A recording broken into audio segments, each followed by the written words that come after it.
You can love someone and still choose to say goodbye to them. You can miss a person every day and still be glad that they're no longer in your life.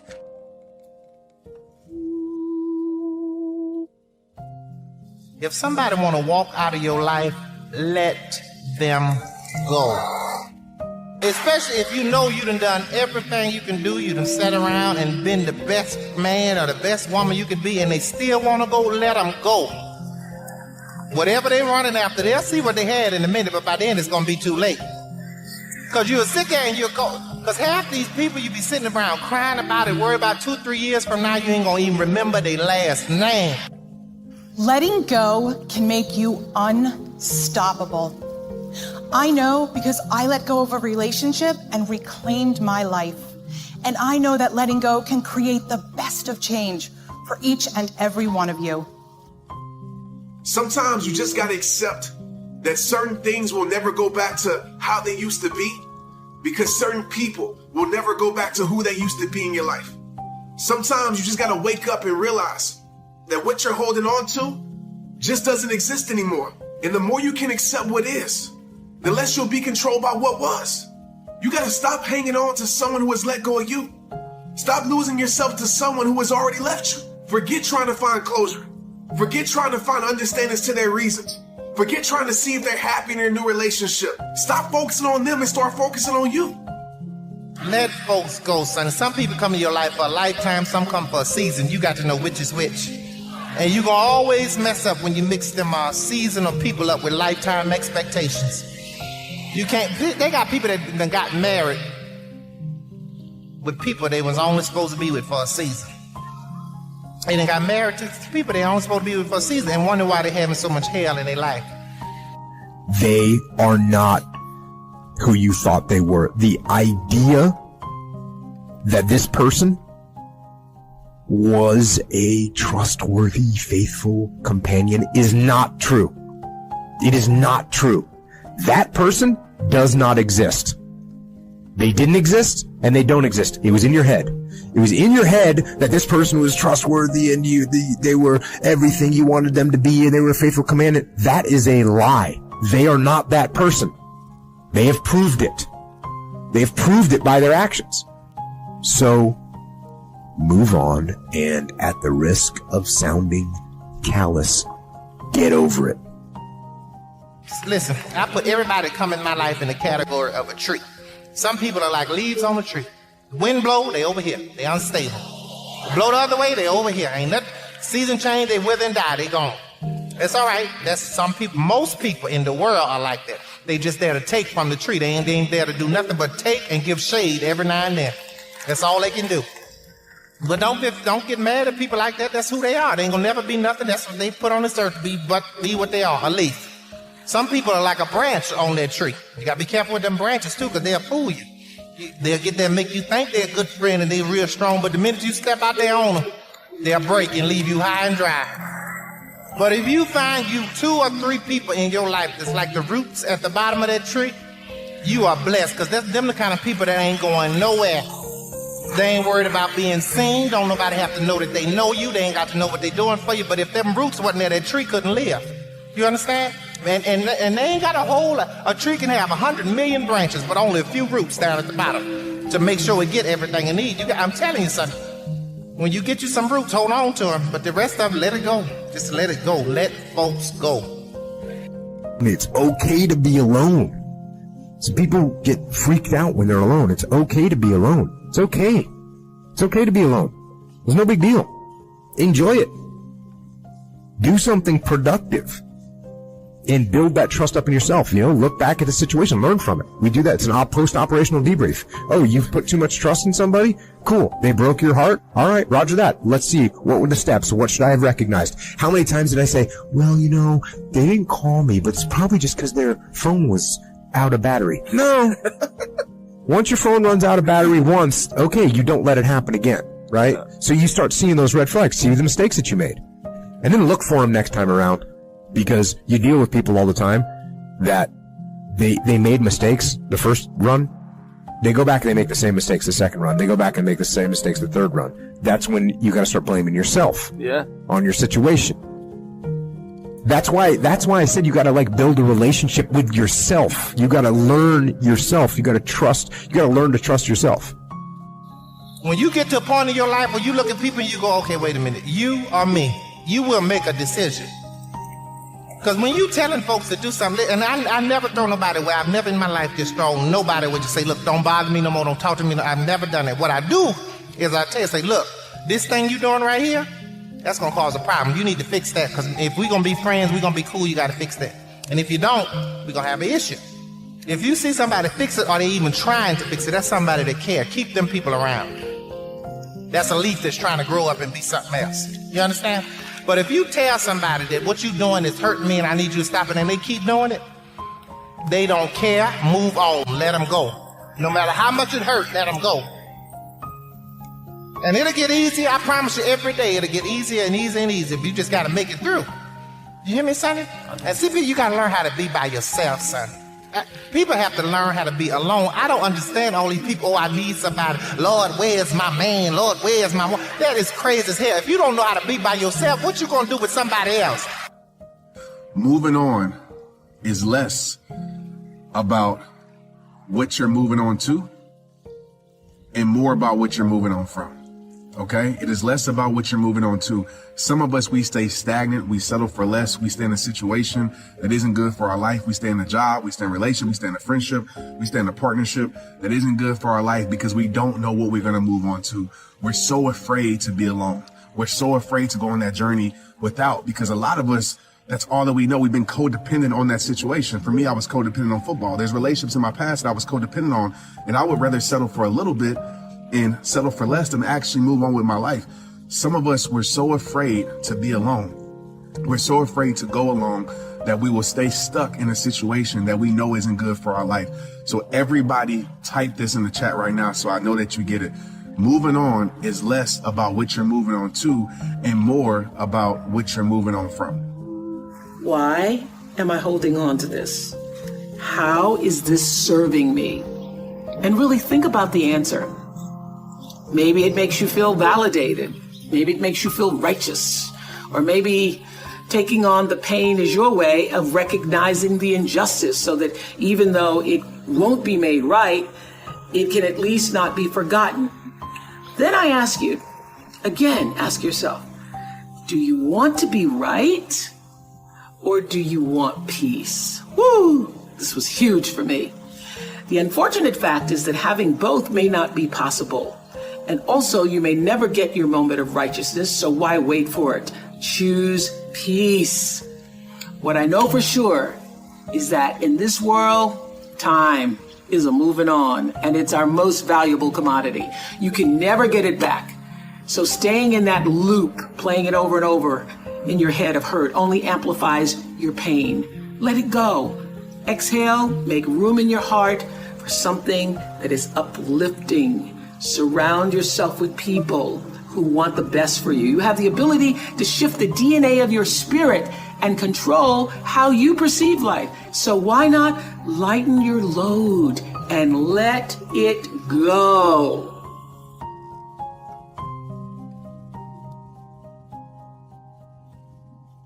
People who love you don't treat you badly. Love doesn't hurt. It's supposed to feel good.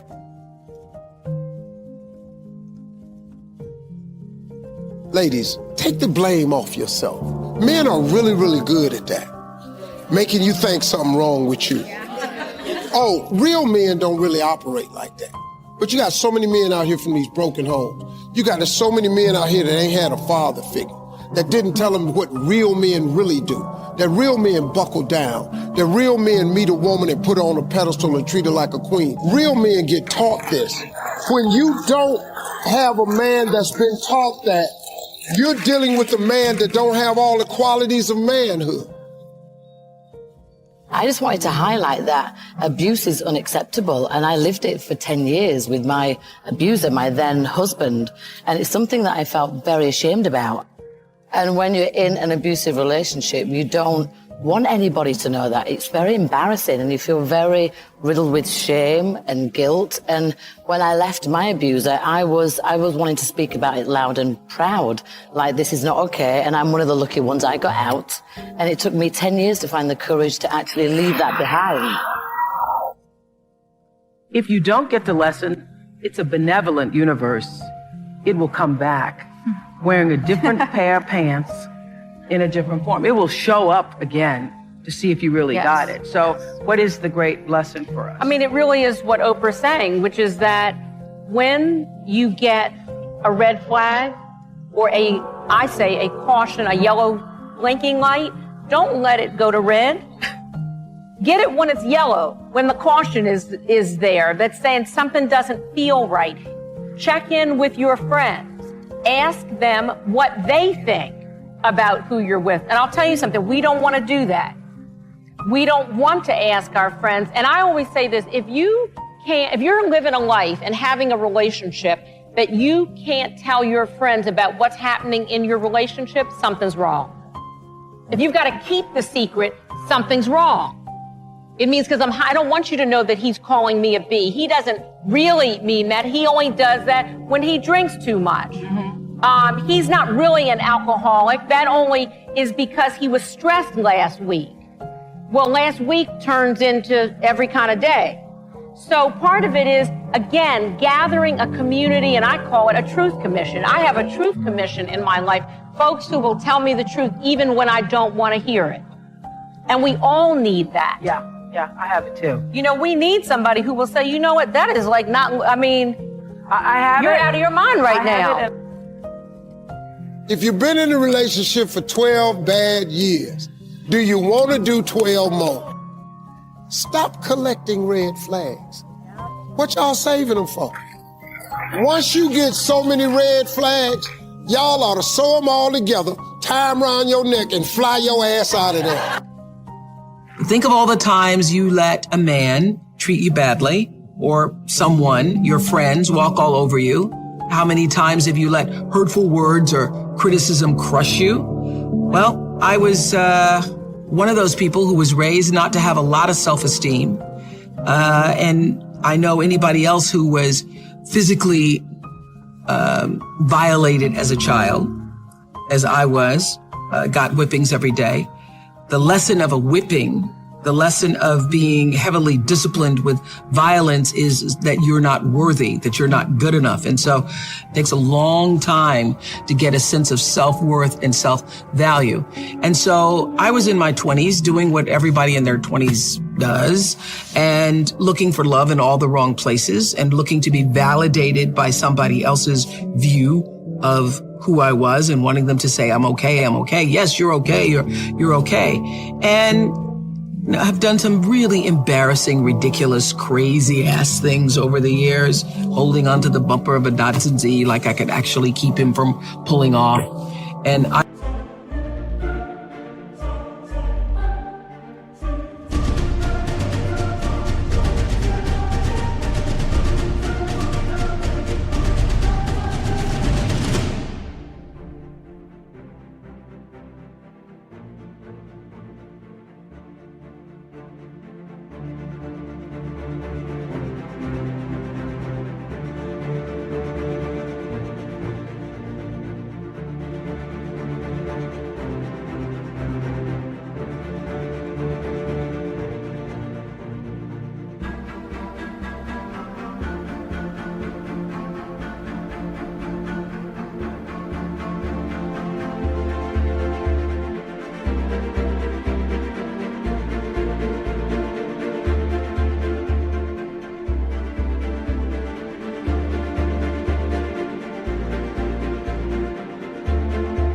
remember one time he had left and slammed the door on my hand, and I had, just like a lot of women, had the barrier of, well, you can say anything to me, but you cannot hit me.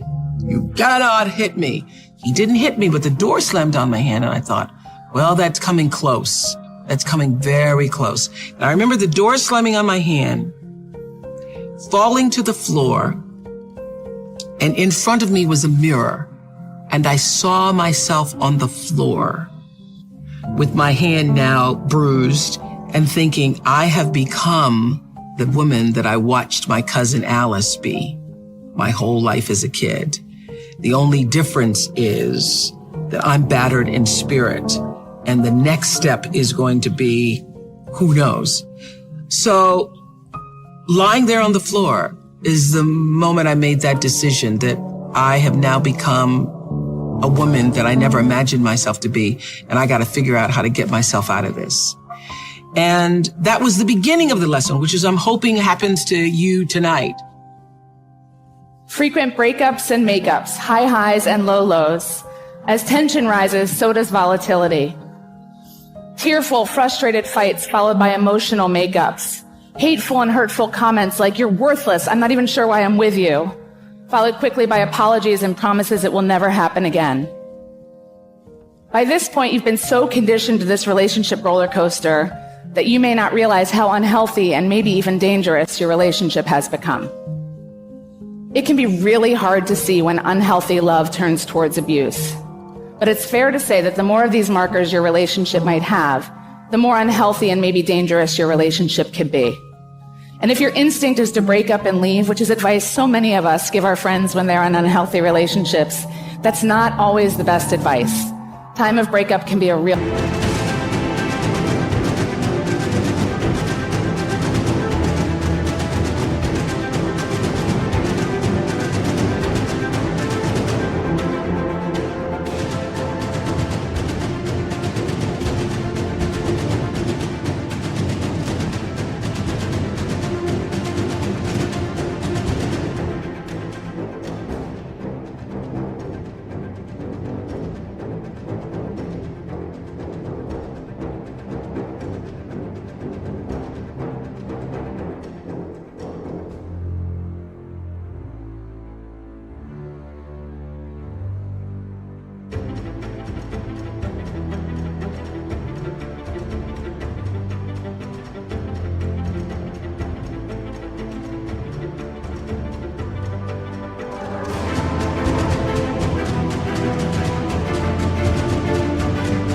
trigger for violence. If you fear you might be headed towards abuse or in abuse, you need to consult with experts to get the advice on how to leave safely. But it's not just about romantic relationships, and it's not just about violence. Understanding the signs of unhealthy love can help you audit and understand nearly every relationship in your life. For the first time, you might understand why you're disappointed in a friendship, or why every interaction with a certain family member leaves you discouraged and anxious. You might even begin to see how your own intensity and jealousy is causing problems with colleagues at work. Understanding is the first step to improving. And while you can't make every unhealthy relationship healthy, some you're going to have to leave behind. You can do your part every day to do relationships better. And here's the exciting news. It's actually not rocket science.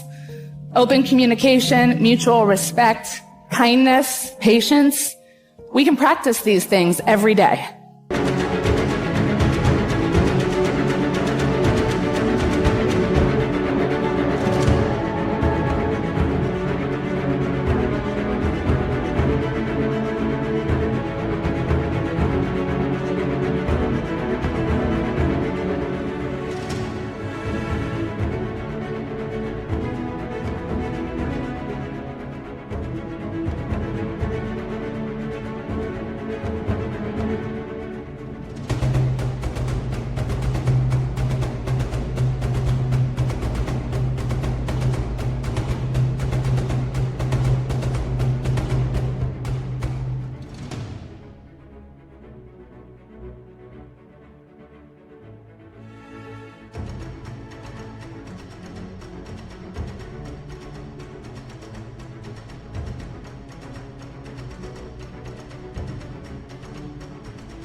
And while practice will definitely make you better, I have to promise you it's also not going to make you perfect.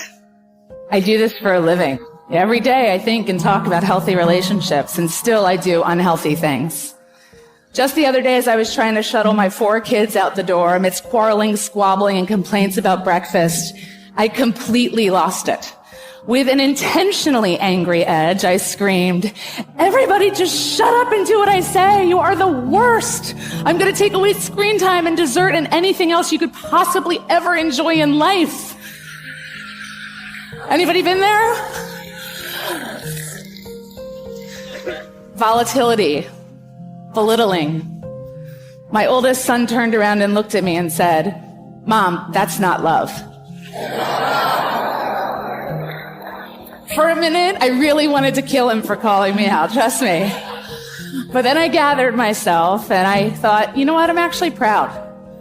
I'm proud that he has a language to make me pause. I want all of my kids to understand what the bar should be for how they're treated and to have a language and a voice to use when that bar is not met versus just accepting it. If you're going to be successful in life, you got to understand that there's a sense of urgency, that there are only 86,400 seconds in a day. And you got to not only operate in them, you got to do it quick. You got to do it fast. You got to do it in a hurry. Why? Because there's somebody else who's on the same track you on. Somebody else, they're on the same path that you on. It's somebody else just like you trying to do it. And sometimes they're working just as hard as you're working. They're putting in just as much sweat, just as much tears, just as much blood. But you just got to do it what? You got to do it faster than they do it. You got to do it quicker than they do it. You have greatness within you. You have the ability to do more than you can ever begin to imagine. See, I believe that anybody through observation and practice can perform at the level.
Of excellence.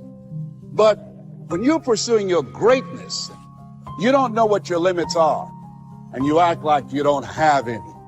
So I say to you, you have something special. You have greatness within you. That's why I wake up at 3 o'clock in the morning, because if you're getting up at 6, you might be smarter than me. You hear me? You might. You might have more privilege than me. You might. You might have more resources than me. You might. But I'm going to get up earlier than you, and I'm going to do it quicker than you do it. I'm going to do it faster than you do it. So by the time you get up with all your resources, by the time you get up with all your privilege, by the time you get up with all your stuff, I've already finished the race. Are you hearing me? It's not just about finishing. Sometimes it's about finishing fast. And you don't have as much time as you think you have. And so you got to pick up the pace. Pick up the pace. You walking too slow. Pick up the pace. You moving too slow. Pick up the pace. If you want to finish, sometimes you can't just finish. You got to finish fast. I refuse to die an unlived life. Your dreams, your goals, your passions will not just happen to you. You have to live it out. You have to grind it out. You have to work it out. You're different. You're one of the ones that'll get down dirty in the mud to fight for your dreams. It's not what you don't have. See, I was focused on what I didn't have. Don't have a college degree. Don't have any credentials. Never worked for a major corporation. I was focused on the negative things and said, negative things are the things that you see when you're not focused on your goal. What do you come with? What is it that you have within you? When the dream is big enough, the odds don't matter. Look at a man the way that he is. He only becomes worse. But look at him as if he were what he could be. Then he becomes what he should be. I want to challenge you right now about raising your goals and stretch yourself.